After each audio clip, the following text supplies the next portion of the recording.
My name is Ben Fries and I've come over from Zimbabwe for the launch of the Mike Campbell Foundation.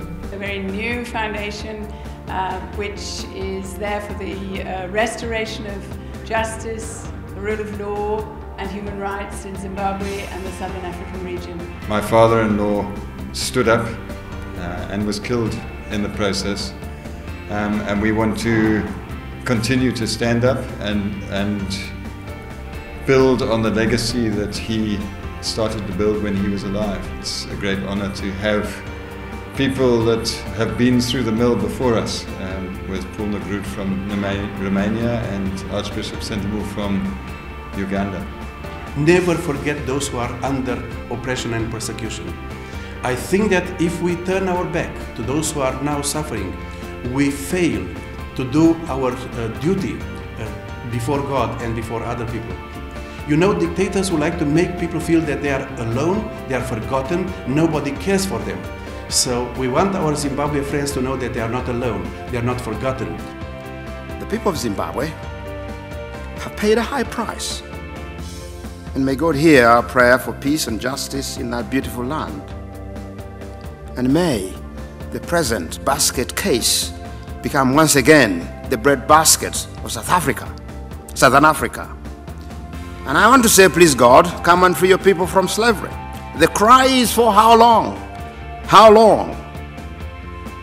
Well, all I can say, Lord God, please come quickly, for the cry is going out and is very loud. Our courts having closed down, our businesses having closed down, there's obviously need for support in what we are doing.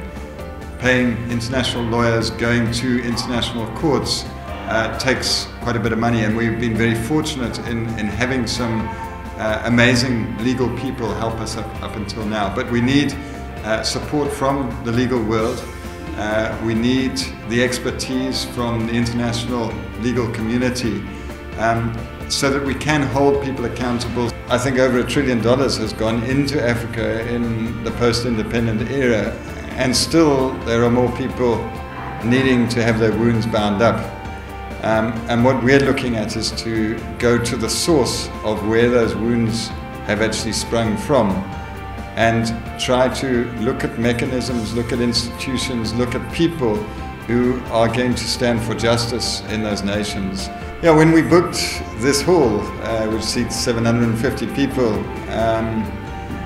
we had no idea that there would be such a huge interest in what we had come to talk about, and this hall has sold over and over, and we've had to turn so many people away because there is such an interest, and it's very exciting that there is people that understand that what we're doing and want to come and support. Today we say, for the sake of the next generation of suffering children that will otherwise come down the river, by God's grace, we will go upstream, either in person or as supporters, and thereby stand boldly in the way of dictatorship and poverty with the rod of justice and truth in our hands. I thank you all.